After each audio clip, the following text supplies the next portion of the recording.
जय श्री राम।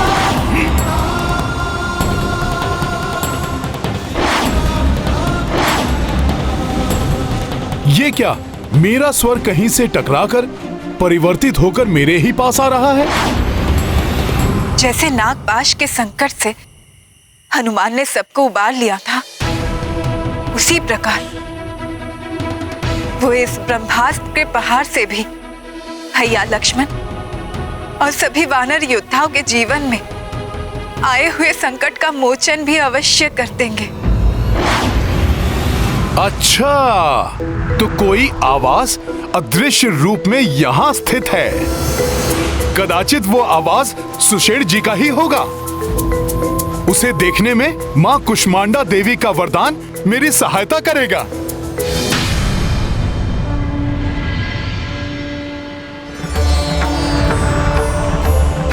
हे माता कुष्मांडा, मुझे अदृश्य को देखने की शक्ति का वरदान आपने दिया था।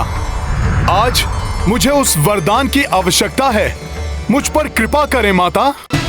हे माता गौरी, हनुमान पर कृपा करें, उनकी सहायता करें माता।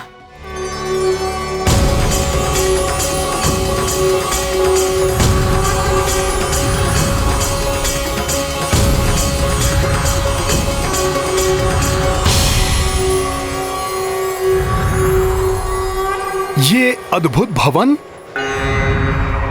मुझे शीघ्र ही ज्ञात करना होगा कि यह भवन सुषेण जी का है या किसी अन्य का।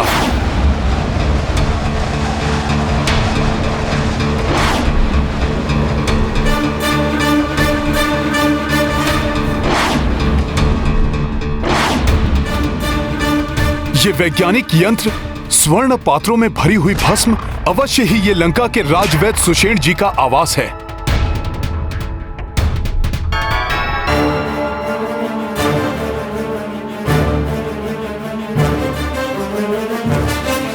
ये हैं राजवैद्य सुषेण जी। प्रतीत हो रहा है जैसे बहुत ही शीघ्रता में ये कोई औषधि बना रहे हैं।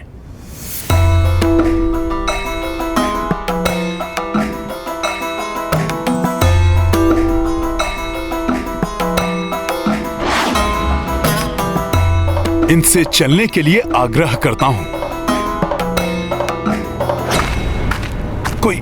कोई आ रहा है। कहीं ये राक्षस सुषेण जी के लिए कोई अवरोध उत्पन्न तो नहीं कर रहे हैं? मुझे सुषेण जी से बात करने से पूर्व ये निश्चित कर लेना चाहिए कि मैं सुषेण जी को बिना कोई क्षति पहुंचे यहां से बाहर कैसे ले जा सकता हूं। हाँ,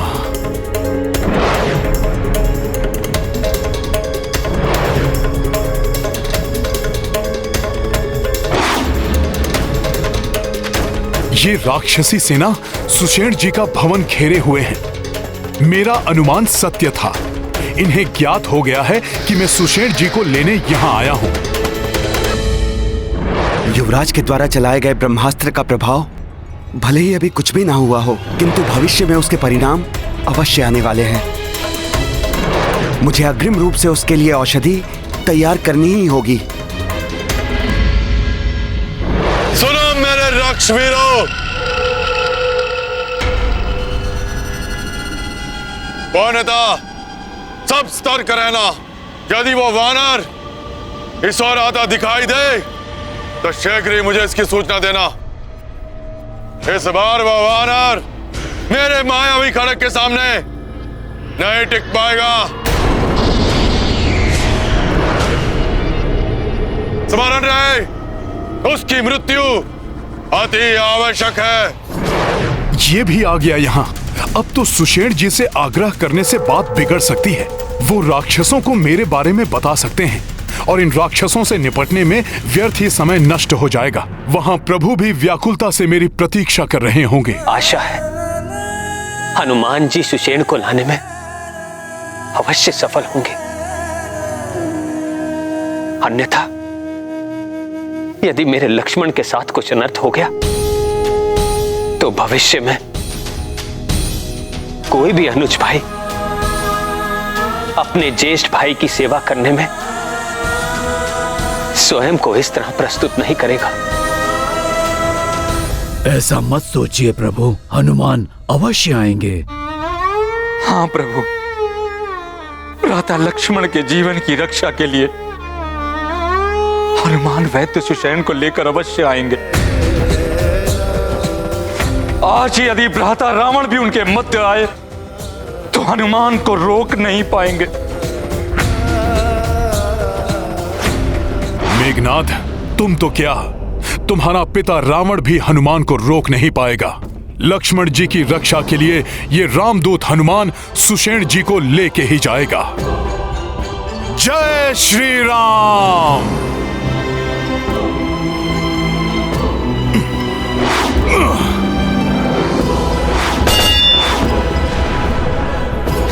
ये ध्वनि कैसी?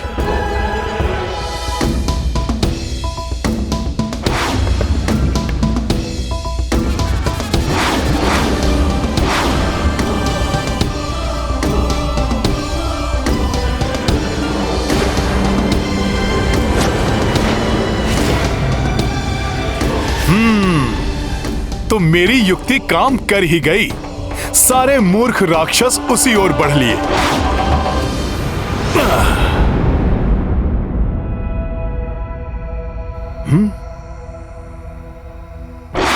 एक कार्य करता हूं, सुषेण जी को भवन सहित ही उठा ले जाता हूं।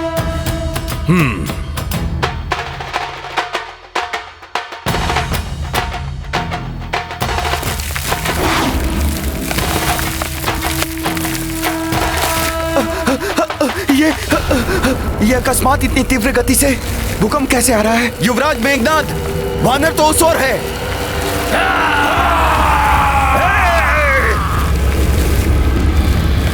इससे तो मेरे यंत्र टूट जाएंगे।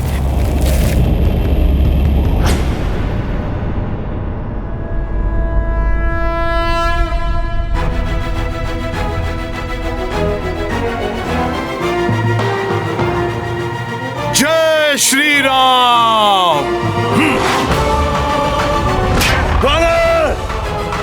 काका, कुंभकर्ण के हाथों से तो जीवित बच निकले थे लंका से, किंतु इस बार मेरे मायावी खड़ग से नहीं बच पाओगे तुम।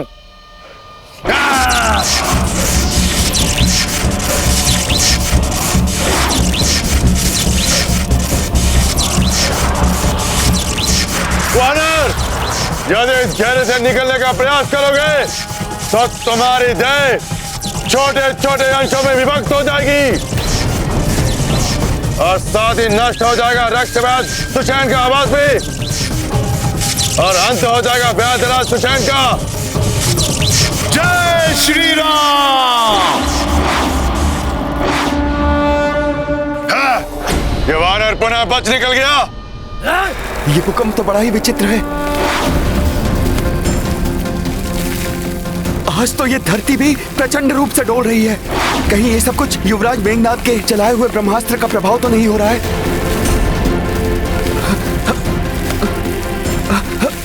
ये क्या? ये मेरा पूरा भवन ही आकाश में उड़ा जा रहा है। ये कैसी माया है?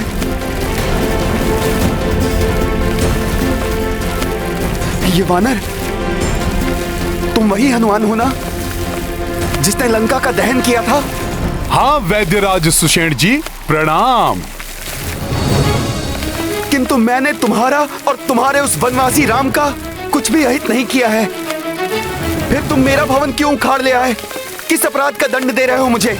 क्षमा करें वैद्यराज जी, परिस्थिति ही ऐसी उत्पन्न हो गई है कि मुझे बिना बताए आपको उठाकर लेकर आना पड़ रहा है। किंतु मैं आपको विश्वास दिलाता हूँ कि आपको दंड की नहीं सौभाग्य की प्राप्ति होगी।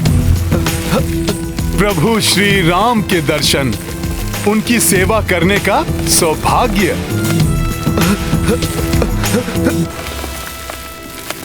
उनके अनुज लक्ष्मण जी का जीवन संकट में है। अपने उपचार से उनकी रक्षा करके प्रभु की व्याकुलता समाप्त करनी है आपको।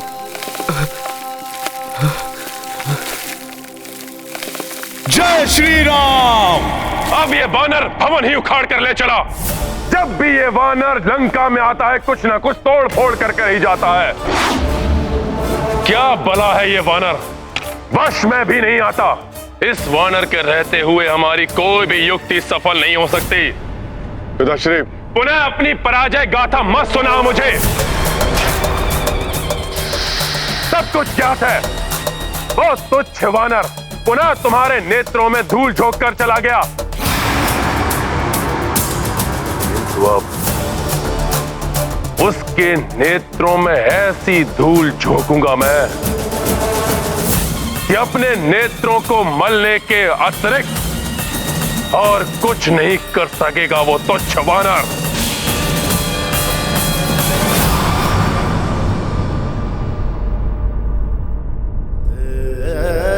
जय श्री राम। हनुमत सुषेण भवन संग लाई, जो देखी अचरज हर्षाई। सूचना जीवित वैदेही लाए, मंगल करते पवन सुताए। कोसो विघ्न व कोसी बाधा, बजरंगी हर काज को साधा। नाम कपि मंगलमय आसा, अंजनी पुत्र निर्मह उजासा। महाबली हनुमत की रुचिकर लीला, राम भगत की जय जय जय रघुनंदन राम। जय जय जय महाबली हनुमान, जय जय जय रघुनंदन राम। जय जय जय महाबली हनुमान।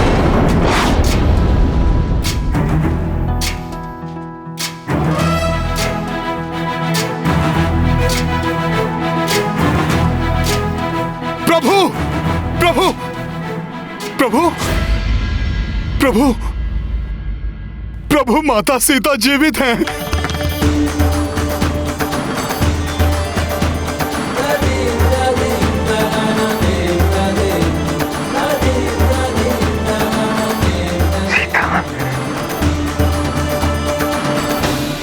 मेरी सीता जीवित है? जी प्रभु। लक्ष्मण, सुना तुमने? तुम्हारी भाभी मां जीवित है। प्रभु, उस दुष्ट मेघनाद ने मुझे भरमा दिया था। प्रभु, माता सीता सकुशल हैं, सकुशल हैं माता सीता। मैं स्वयं उनसे भेंट करके आ रहा हूं।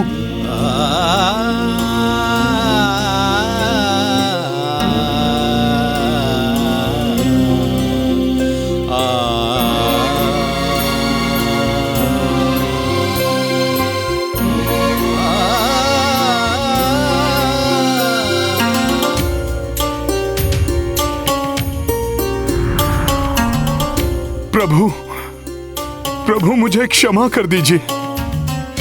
मैं माता के उस माया रूप को देखकर अपनी सुध बुध गंवा बैठा था। मेघनाद की माया को सत्य मानकर घोर कष्टदायी समाचार सुनाया था मैंने आपको। प्रभु, मैंने आपको कितनी पीड़ा दी, मुझे क्षमा कर दीजिए प्रभु। नहीं हनुमान, दुखी मत हो। मैं भी तो भ्रमित हो गया था ना। ऐसा असीम स्नेह के कारण होता है। तुम असीम मातृ प्रेम के कारण भ्रमित हुए और मैं पत्नी प्रेम के कारण।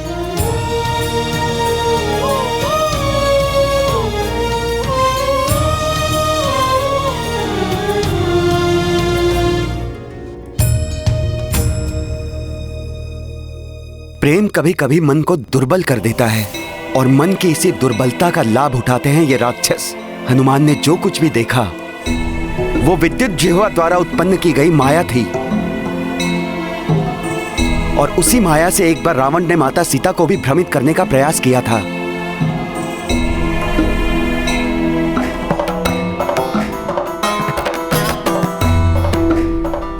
प्रभु, यही है वैद्यराज सुषेण जी। प्रणाम वैद्य जी। और सुषेण जी, ये हैं। सूर्य को किसी भी परिचय की आवश्यकता नहीं होती हनुमान। प्रभु के श्रीमुख मंडल का तेज स्वयं उनका परिचय दे रहा है। रक्ष वैद्य सुषेण का प्रणाम स्वीकार करे प्रभु। सुषेण जी, ग्रहण लग गया है सूर्य। मेरा तेज तो मेरे अपनों से ही था, किंतु अनुज, लक्ष्मण और इन सब की ऐसी दशा ने ग्रस लिया है मेरे तेज को।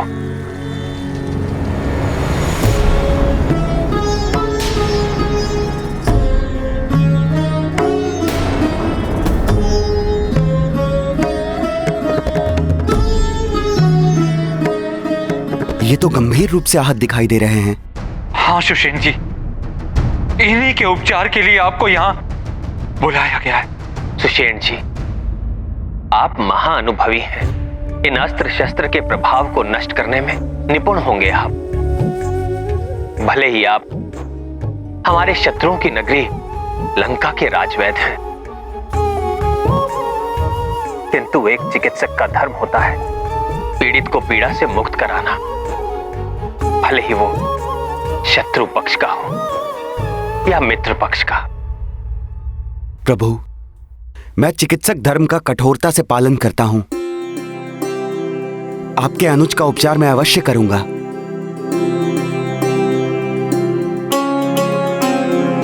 सुषेण जी, आप मेरे लक्ष्मण को इस भयंकर अवस्था से शीघ्र ही उबार लीजिए, जिससे हम इन्हें भी इनकी भाभी मां की कुशलता का शुभ समाचार सुनाकर हम सब आनंद उत्सव मनाएं।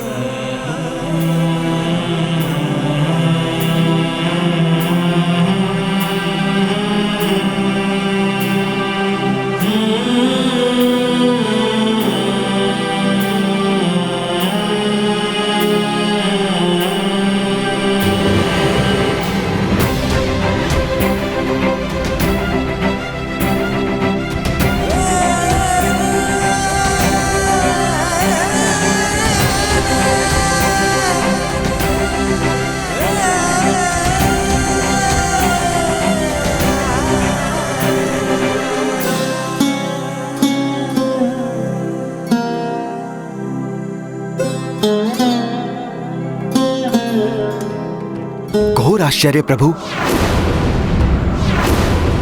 जिस ब्रह्मास्त्र के प्रहार से लंका समेत समस्त पृथ्वी में महाविनाश मच सकता था, उसका प्रभाव इतना सीमित कैसे हो गया? बिना किसी दैवीय शक्ति की सहायता के यह संभव नहीं हो सकता। उस ब्रह्मास्त्र का प्रभाव कम हो गया है, इसीलिए कुमार लक्ष्मण सहित अन्य वानर योद्धाओं का उपचार किया जा सकता है।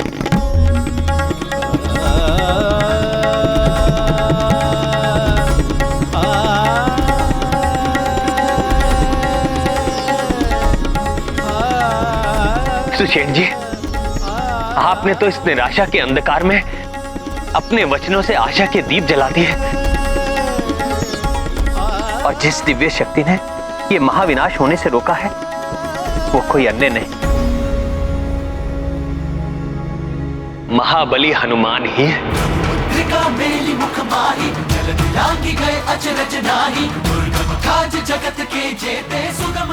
जिस वानर ने ब्रह्मास्त्र जैसे महाविनाशकारी अस्त्र को अपने सीने से रोक के उसके प्रभाव को न्यूनतम कर दिया हो, अब उसे किस अस्त्र से परास्त किया जा सकता है महाराज? तुमने क्या मुझे मेघनाथ समझ रखा है, जो छोटी मोटी मायावी तलवार को लेकर निकल पड़ूंगा उस वानर को मारने के लिए? अब मैं ऐसा प्रहार करूंगा जिसे स्वयं महादेव को सहन करना संभव नहीं हो पाएगा।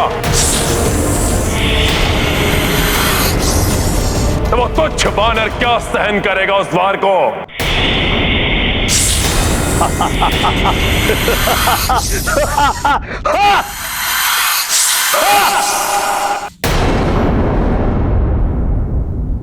मुझ में ब्रह्मास्त्र का वार सहने की शक्ति कहां है? मेरी शक्ति तो स्वयं प्रभु श्री राम है। इनका नाम इनकी भक्ति है। इन्हीं की कृपा से मुझ में ये सामर्थ्य आया है। मेरे समस्त कार्य प्रभु श्री राम जी के शुभ आशीष से ही संपन्न होते हैं।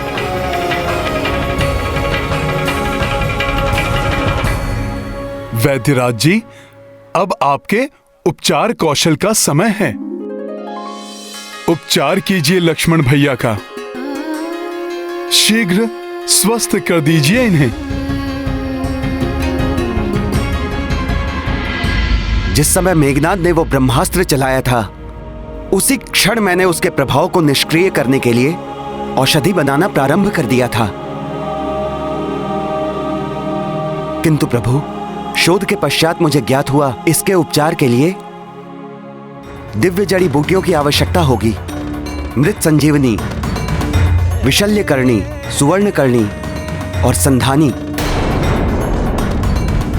किंतु सुषेण जी, ये चारों बूटियां तो दुर्लभ है। लंका में इनका होना असंभव है। आप सत्य कह रहे हैं विभीषण जी, ये जड़ी बूटियां यहां उपलब्ध नहीं हैं। ये मात्र हिमालय क्षेत्र स्थित द्रोणगिरी पर्वत पर ही उगती हैं। इन्हें लाने के लिए सुदूर उत्तर दिशा की यात्रा करनी होगी और इन्हें लेकर सूर्योदय के पूर्व वापस भी आना होगा। माता लक्ष्मण को जीवित करने के लिए मुझे किसी भी प्रकार से सूर्योदय के पूर्व द्रोणगिरी पर्वत पहुंचकर दिव्य जड़ी बूटियां ढूंढ कर लानी होंगी। वानर अपनी तीव्र गति के कारण मेरे मायावी खड्ग से जीवित बच गया, किंतु पिताश्री, इसका अर्थ ये नहीं कि मेरा मायावी खड्ग अयोग्य है। वैदराज सुषेण इससे पूर्व की शत्रुओं की सहायता करें, मैं जाकर उनका वध कर दूंगा। कोई आवश्यकता नहीं।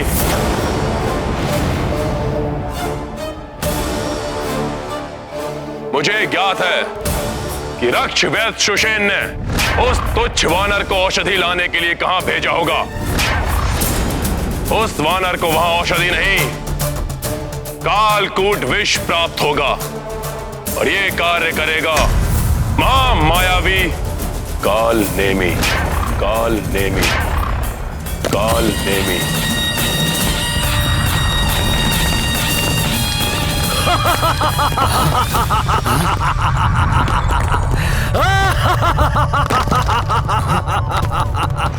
काल नेमी, ये तुम हो?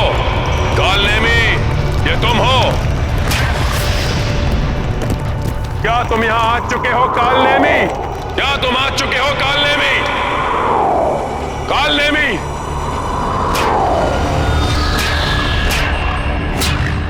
तुमने मेरे रूप में आने और मेरे सिंहासन पर बैठने का दुस्साहस कैसे किया? काल नेमी, तुमने मेरे रूप में आने और मेरे सिंहासन पर बैठने का दुस्साहस कैसे किया?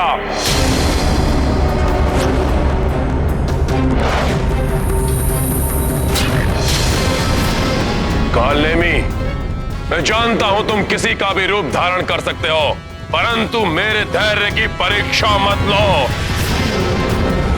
अपने वास्तविक रूप को धारण करो। काल नेमी, मैं जानता हूं तुम किसी का भी रूप धारण कर सकते हो, इसलिए मेरे धैर्य की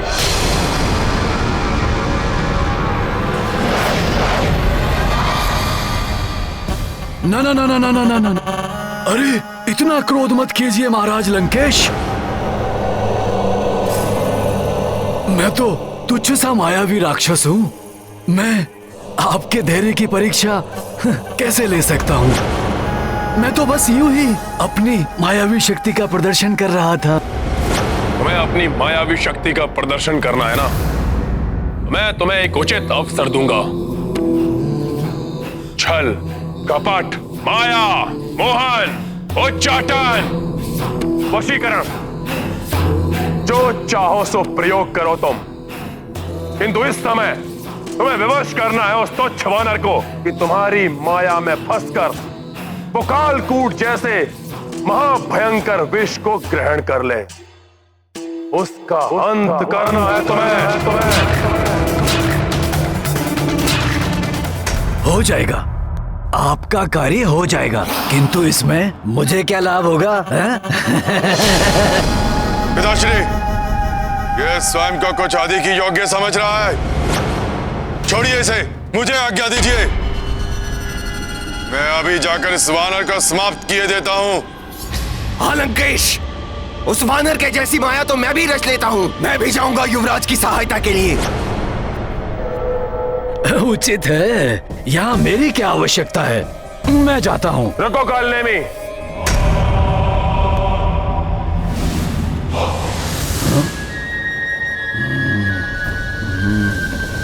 इन्हें बहुत अधिक अवसर दे चुका हूं मैं, हर बार असफल हुए हैं ये। तो आप ये चाहते हैं कि जो कार्य महामायावी विद्युत जीवा और आपके महायोद्धा युवराज मेघनाद नहीं कर सके, वो कार्य मैं करूं।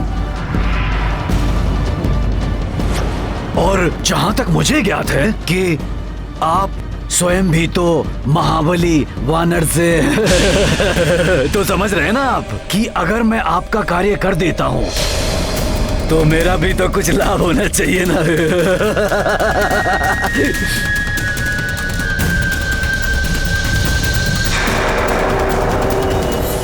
ठीक है, यदि तुम अपने कार्य में सफल हुए तो लंका सहित आधा पृथ्वी का भाग तुम्हारा, आधा पृथ्वी का भाग तुम्हारा।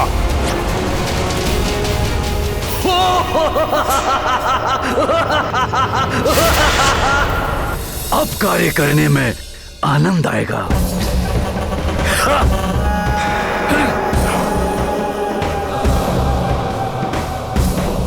समझिए कि आपका कार्य हो गया लंकेश। उचित है, किंतु स्मरण रहे, उस वानर का सामना करने से पूर्व तुम्हें कालिया नाग से कालकूट विष प्राप्त करना होगा।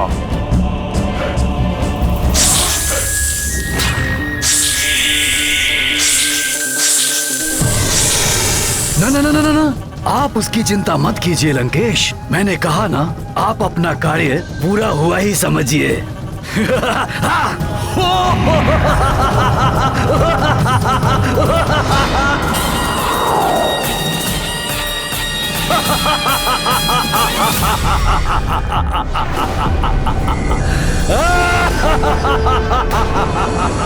ये हंसने की ध्वनि कुछ परिचित सी प्रतीत हो रही है। ये विचित्र हंसी मायावी कालनेमी के अतिरिक्त अन्य किसी की भी नहीं हो सकती। हो सकता है भ्राता रावण यहाँ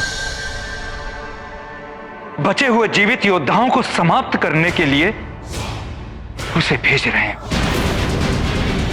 या कदाचित हनुमान जी को रोकने के लिए।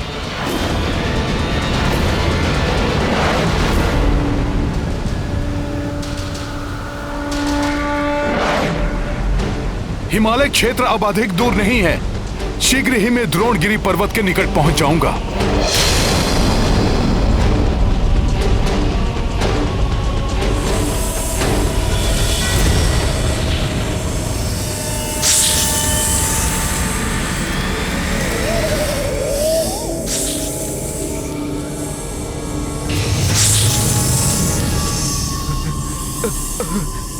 सपेरे,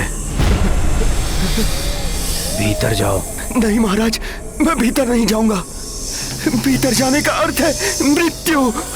एक ही फुफकार में अपने महाविष से कालिया नाग अपने सम्मुख आए प्राणी को गला देता है। सपेरे! कालनेमी का क्रोध भी किसी महाविष से कम नहीं है। भीतर जाओ, जाओ भीतर।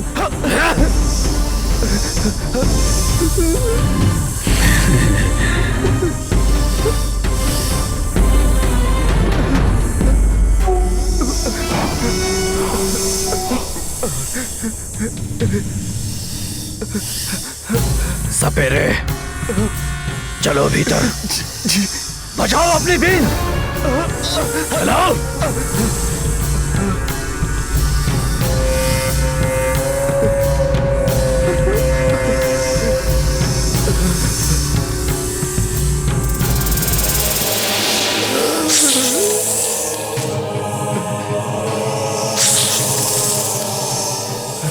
बीन बजाओ सपेरे, बुलाओ कालिया नाग को हमारे समक्ष बुलाओ।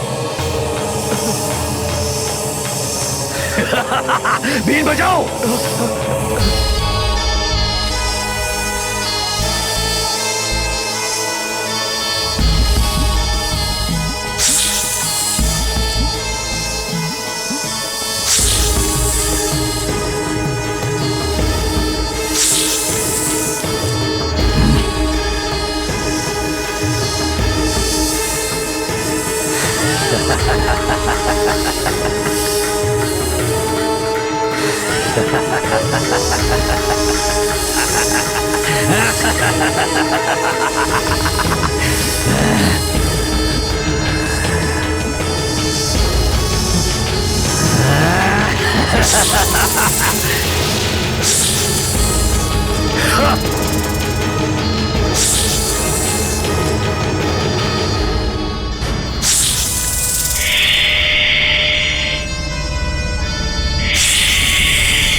कालियानाग बस, बंद करो अपनी ये पुकार।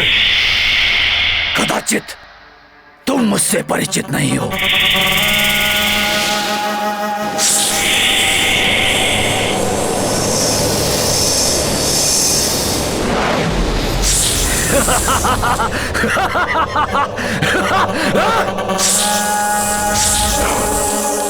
तुम ऐसे नहीं मानोगे।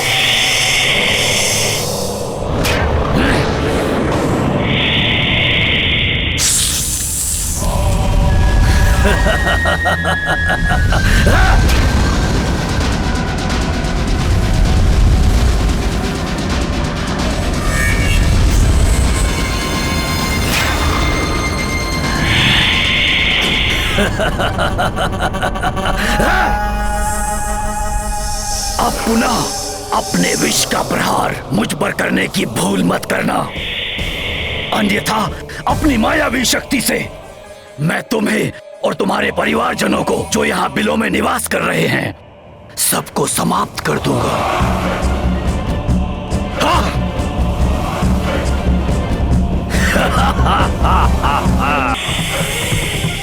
अतः मुझसे दूरी बनाए रखो और मेरे आदेश पर दृष्टि जमाए रखो, जैसा मैं कहता हूं।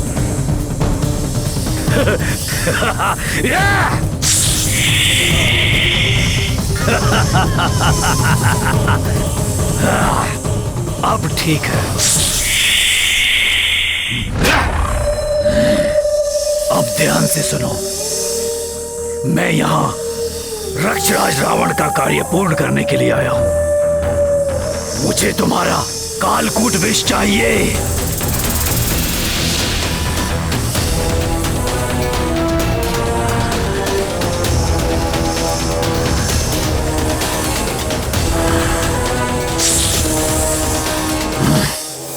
इस कमंडल में अपना कालकूट विष डाल दो।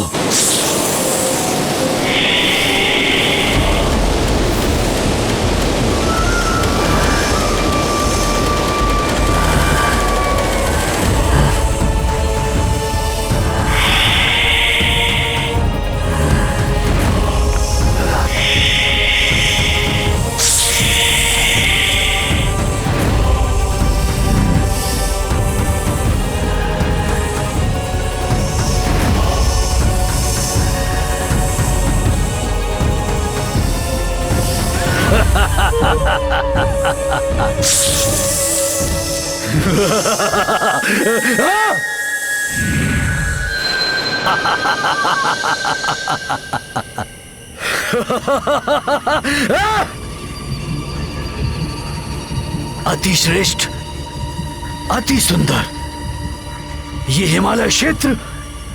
ओ, वो वानर हनुमान यही कहीं आएगा।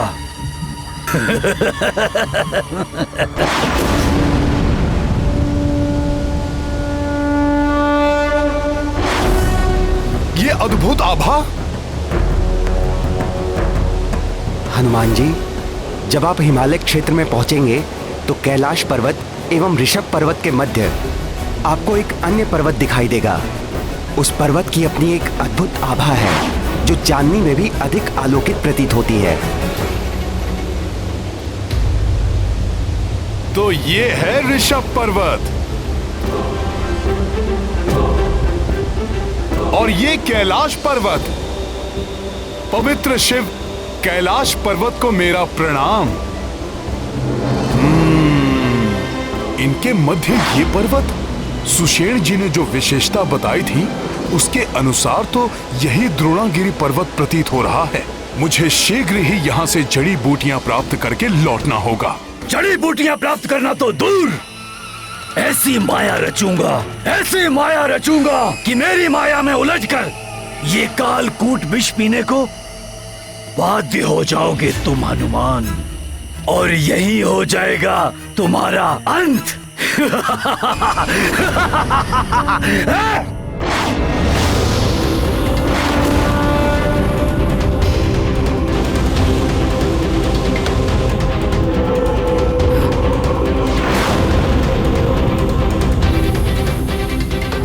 वानर इधर ही आ रहा है।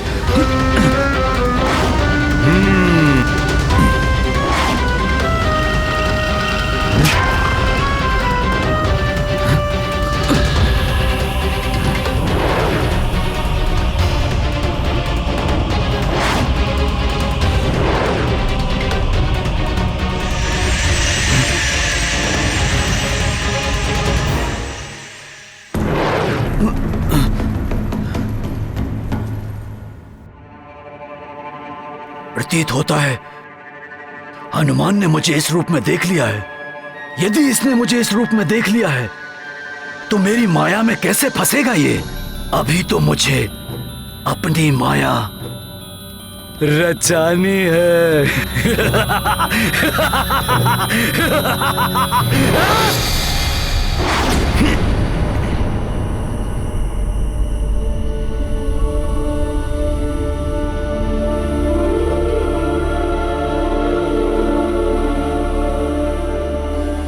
कहाँ होंगी वो जड़ी बूटियां?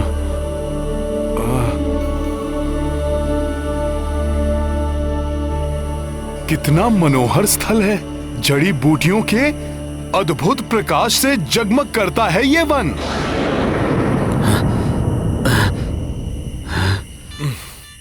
मैं तो सोच रहा था यहां मात्र कुल 4 जड़ी बूटियां होंगी जो सुषेण जी ने बताई थी।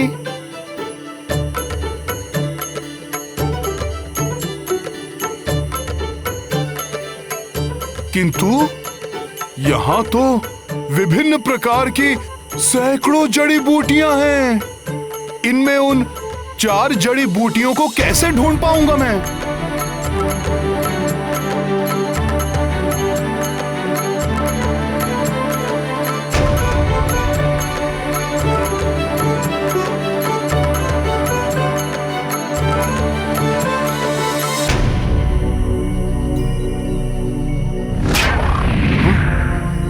ये क्या? मेरे स्पर्श मात्र से ही इनकी आभा समाप्त हो गई।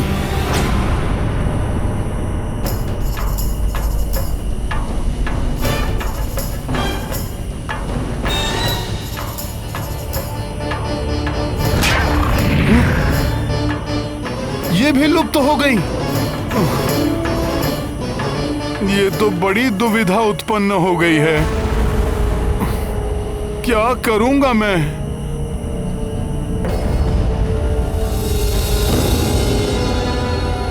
हाँ, सुषेण जी ने कुछ बताया था जब मैंने उनसे पूछा था, सुषेण जी मैं उन जड़ी बूटियों को पहचानूंगा कैसे? हनुमान जी, ये जड़ी बूटियां दिव्य हैं, किंतु छुई मुई और रहस्यमय भी। ये अपने को पाने योग्य पात्र का चुनाव स्वयं करती हैं। इसलिए सर्वप्रथम आपको उनके समक्ष अपनी योग्यता को सिद्ध करना होगा, अपनी आवश्यकता का प्रमाण देना होगा जो कि वास्तविक और धार्मिक सत्कार्य के लिए हो। और हाँ, इन जड़ी बूटियों को सूर्योदय के पूर्व ही तोड़ा जा सकता है।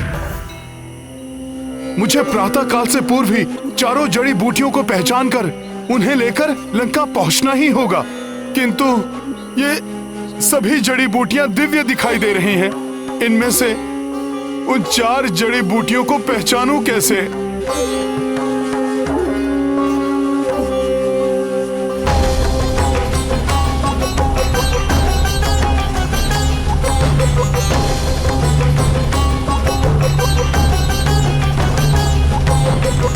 कोई ऋषिवर है वहां। कदाचित वो जड़ी बूटियों को पहचानने में मेरी सहायता ही कर दें।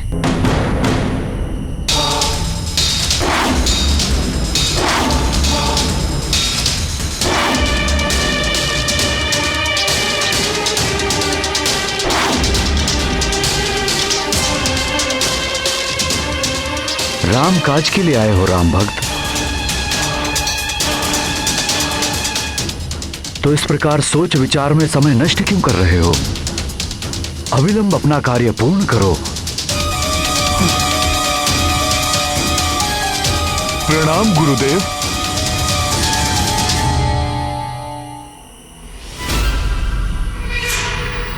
असमंजस में मत पड़ो हनुमान। राम रावण के युद्ध पर तो हम ऋषि मुनियों की क्या, देवी देवताओं की भी दिव्य दृष्टि बनी हुई है। इसलिए मुझे तुम्हारे आने का प्रयोजन ज्ञात है। मुझे तो यहां तक ज्ञात है कि अंत में विजय श्री राम की ही होगी। ऋषिवर, प्रभु की विजय का विश्वास तो मुझे आरंभ से ही है। आप ऋषि मुनियों को भी ऐसा प्रतीत होता है, ये जानकर मुझे प्रसन्नता का आभास हो रहा है। अब मुझे विश्वास हो गया है, मेरे यहां आने के उद्देश्य में आप मेरी सहायता अवश्य करेंगे। हाँ हाँ, मैं तुम्हारी सहायता अवश्य करूंगा, परंतु इतनी लंबी यात्रा से आए हो, कुछ क्षण विश्राम कर लो। आओ, जल ग्रहण करो।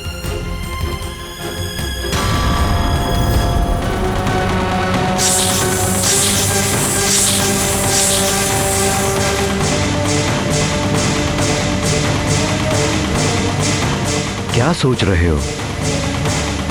जल ग्रहण करो हनुमान।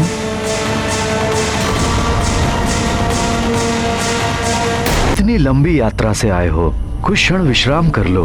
आओ, जल ग्रहण करो।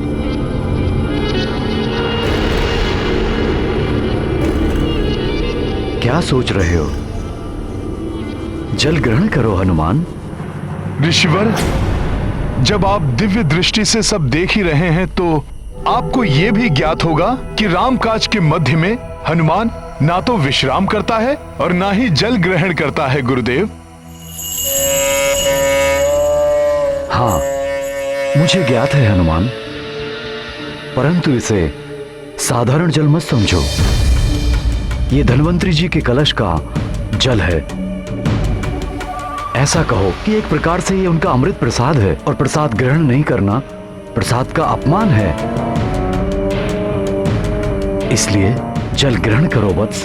क्षमा करें मुनिवर, मैं इसके लिए धन्वंतरी जी से क्षमा प्रार्थना कर लूंगा, किंतु मैं इसकी एक बूंद भी ग्रहण नहीं कर सकता गुरुदेव, फिर चाहे ये अमृत ही क्यों ना हो। गुरुदेव, आप बस मेरी एक ही सहायता कर दीजिए।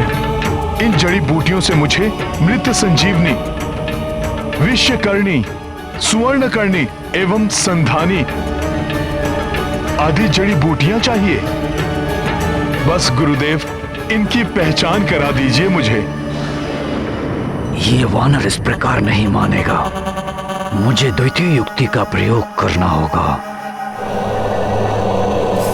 ऋषिवर, ऋषिवर, आप क्या सोच रहे हैं? कृपया मेरी सहायता कीजिए। मुझे प्रभु श्री राम के अनुज लक्ष्मण सहित एवं महाराज सुग्रीव सहित अनेक वानर सैनिकों के लिए इन जड़ी बूटियों के उपचार की आवश्यकता है। चिंता मत करो वत्स, ये तो धर्म का कार्य है। मैं तुम्हारी सहायता अवश्य करूंगा।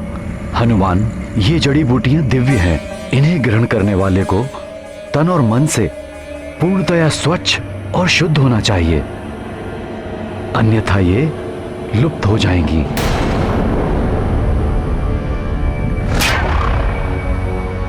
तो इन्हें ग्रहण करने से पूर्व जाओ, वो जो सामने सरोवर है उसमें जाकर स्नान कराओ।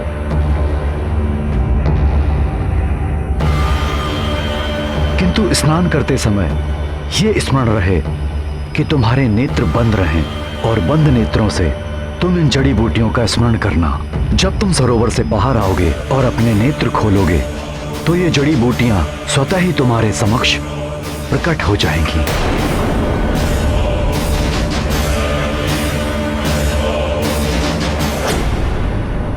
जाओ, स्नान कराओ।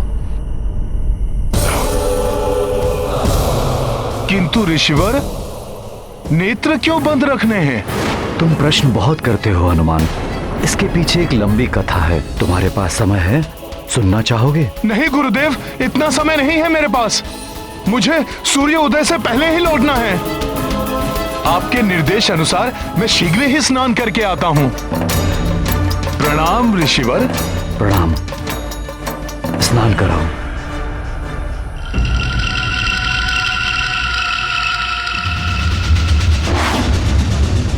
अब आएगा आनंद।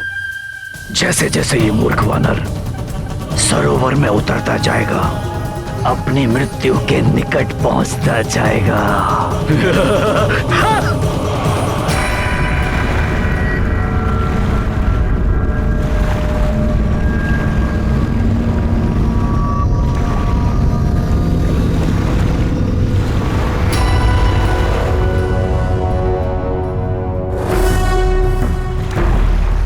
प्रणाम जल देवता।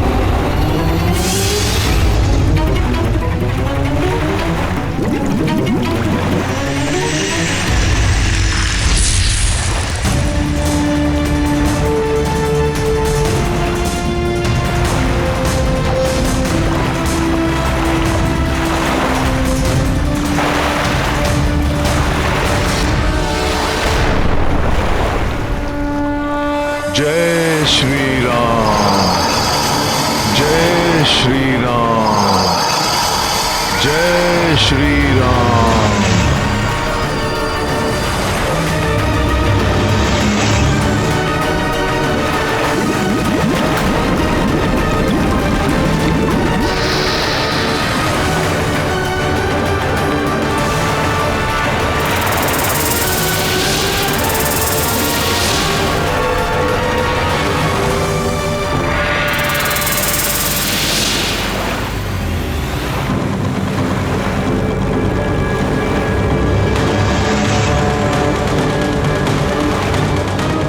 इस जल में हलचल हो रही है, किंतु मुझे जड़ी बूटियां चाहिए, इसलिए मैं नेत्र नहीं खोल सकता। किसी जलचर ने मेरा पांव पकड़ लिया है। कुछ भी हो जाए, किंतु नेत्र नहीं खोलूंगा मैं। हे जलचर, मैं राम काज हेतु शुद्धि स्नान करने आया हूं, अतः मेरे कार्य में बाधा मत बनिए आप। मैं आपको कोई क्षति नहीं पहुंचाना चाहता हूं।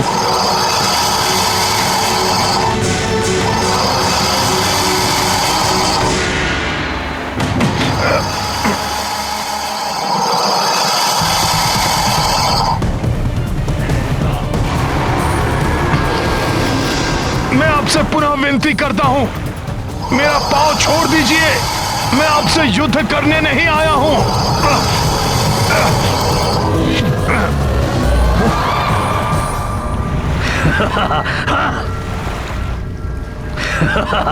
अब आएगा आनंद। ये वानर इस महामकरी से बच नहीं पाएगा। फिर भी अगर इस मकरी से बचकर इसकी शतविच्छत देह में प्राण बच भी गए तो मैं अवसर का लाभ उठाकर इसे ये कालकूट विष पिला दूंगा। बहुत हो गया नम्र निवेदन। हिंसक पशु नम्रता की नहीं, हिंसा की ही भाषा समझते हैं। जय श्री राम।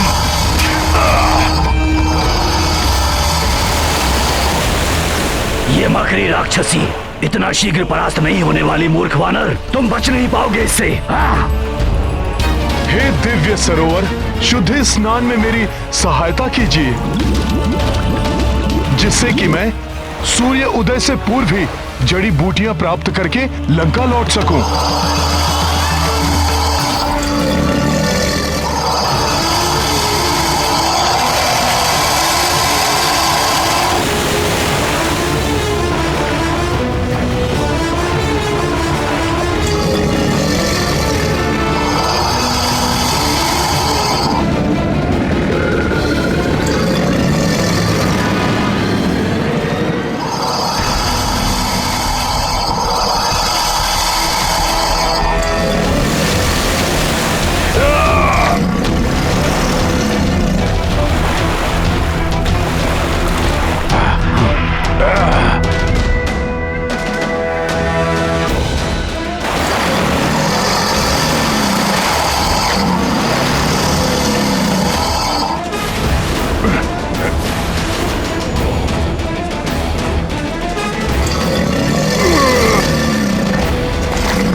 ये क्या, राक्षसी मकरी अप्सरा बन गई?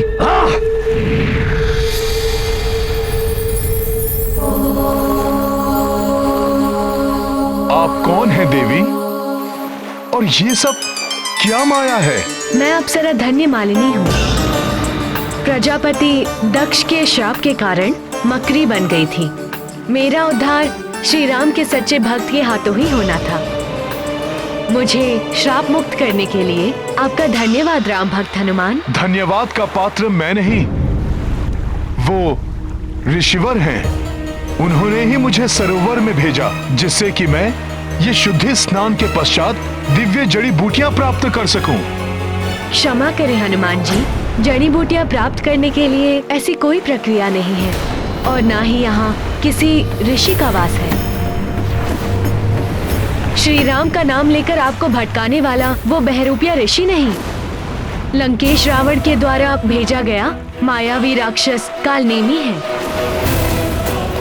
जो राम कार्य में सहायता नहीं बाधा उत्पन्न करने आया है।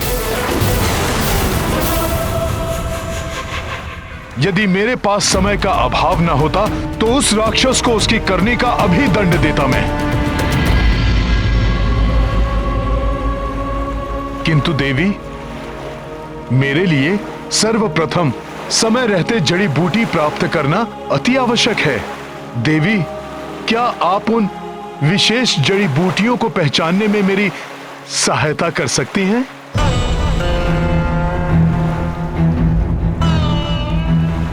आपके उपकार के प्रति फलस्वरूप आपकी सहायता करके मैं स्वयं को भाग्यशाली समझती, किंतु दुख है कि मैं इस राम काज में आपके लिए मात्र शुभकामना ही कर सकती हूँ, अन्य कुछ नहीं। मुझे क्षमा करें। प्रणाम।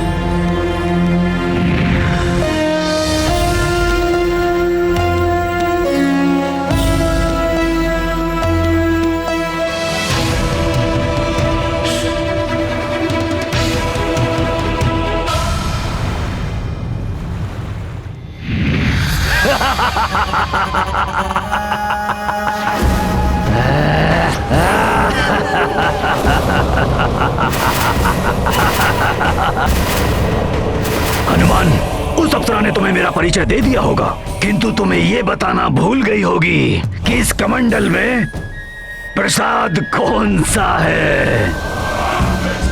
इस कमंडल में धन्वंतरी का जल नहीं है, इस कमंडल में है महाकालिया नाग का कालकूट विष, जिसे अब मैं इस सरोवर के जल में मिलाने जा रहा हूँ, जिसके मिलते ही इसका सारा जल विषाक्त हो जाएगा। यहाँ के सारे जलचर, तुम, वन्य पशु पक्षी सब क्षण भर में समाप्त हो जाएंगे। और एक बात और, जिन जड़ी बूटियों को तुम प्राप्त करने इस हिमालय क्षेत्र में आए हो, वो सब नष्ट हो जाएंगी, सब नष्ट हो जाएंगी। जिन जड़ी बूटियों को तुम प्राप्त करने इस हिमालय क्षेत्र में आए हो, वो सब नष्ट हो जाएंगी, सब नष्ट हो जाएंगी।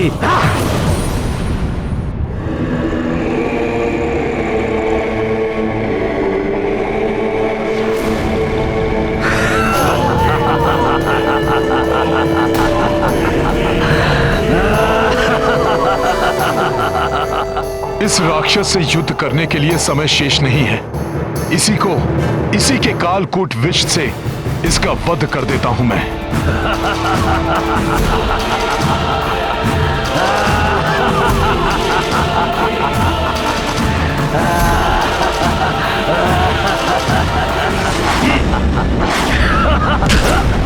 अब कुछ नहीं हो सकता हनुमान, जो करना था काल ने कर दिया। तुम्हारा प्रसाद तुम्हें ही ग्रहण कराता हूं अभी।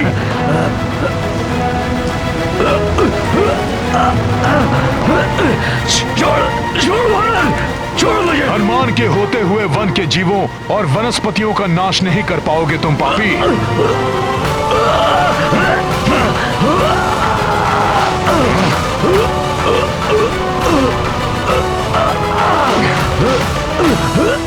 धन्वंतरी जी का प्रसाद है ना, तो फिर पान करो इसका। कालिया नाग का विष है, कालकूट विष।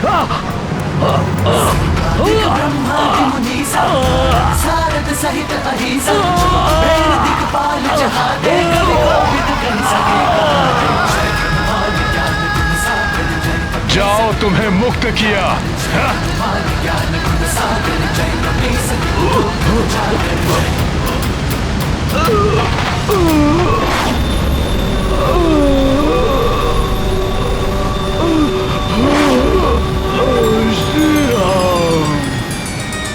राम काज में बाधक ये राक्षस तो समाप्त हो गया, किंतु मेरी दुविधा अभी तक समाप्त नहीं हुई। मैं पहचानूं कैसे उन जड़ी बूटियों को? समय भी व्यतीत होता जा रहा है, क्या करूं मैं?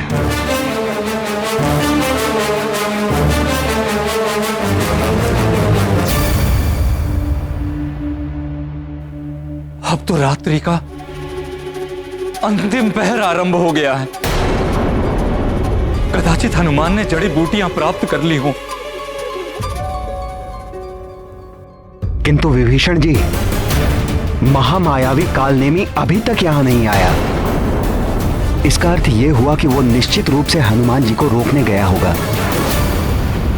हनुमान को कोई नहीं रोक सकता। असीम पराक्रम है हनुमान में। देखिएगा, लक्ष्मण भैया और पूरी सेना सहित सबको जीवित कर देंगे वो।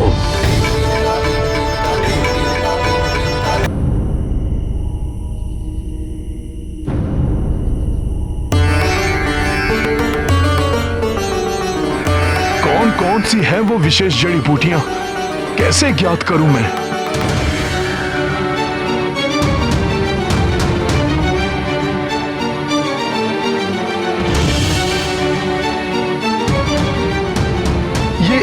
अधिकांश बूटियां तो एक समान ही प्रतीत हो रही हैं। यदि इनमें अंतर ढूंढ भी लूं, तो कैसे ज्ञात होगा कि ये कौन सी जड़ी बूटी है? वहां सब मेरी आस लगाए बैठे होंगे और मैं बूटियां ही नहीं पहचान पा रहा हूं।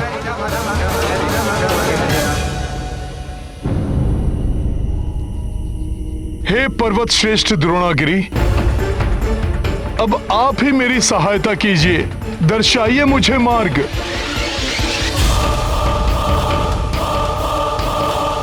समय तो व्यतीत होता जा रहा है, कहीं सूर्योदय की बेला आ गई तो बड़ा अनर्थ हो जाएगा। भैया लक्ष्मण सहित पूरी सेना के प्राण संकट में पड़ जाएंगे। मुझे शीघ्र ही कोई निर्णय लेना होगा।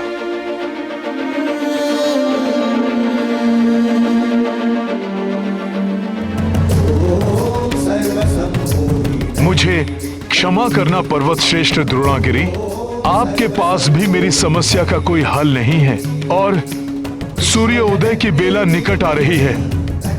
अतः उन जड़ी बूटियों को ले जाने के लिए मेरे पास अब एक मात्र विकल्प ही शेष है, आपको यहां से विस्थापित करके लंका ले जाना।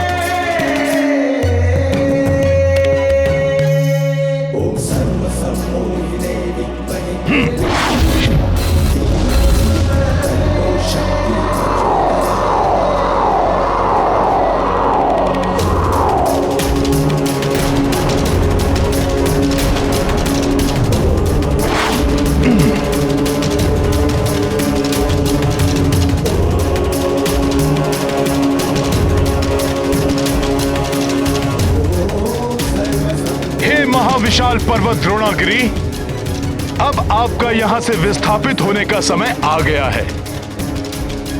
इस पर्वत पर स्थित पशु पक्षियों राम काज के लिए ऐसा करना आवश्यक है हमें।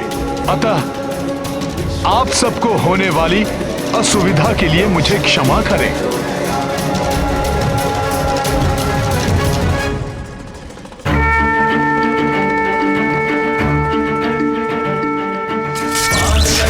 लक्ष्मण के सब प्राण सजे सुत रावण मारो, सुषेण समेत द्रोण सुबीर उबारो। जानि सजीवन हाथ गई तब लक्ष्मण को तुम प्राण उबारो।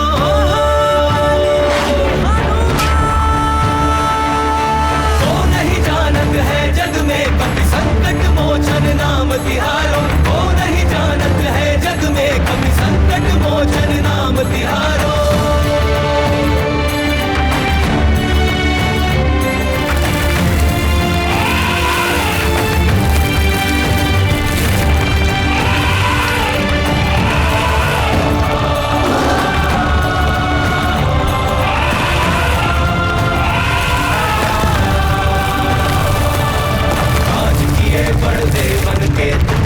महाप्रभु देख विचार, कौन सो संकट मोर गरीब, जो तुम सो नहीं जात है डारो। देगी हरो हनुमान महाप्रभु, जो कछु संकट होए हमारो।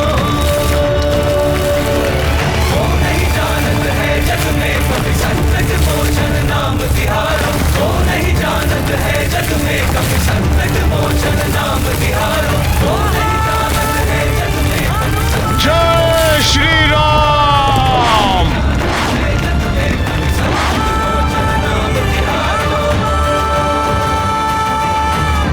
चुनौती कितनी भी कठिन हो, व्यक्ति यदि अपने कार्य के प्रति दृढ़ संकल्प है तो समाधान निकल ही आता है।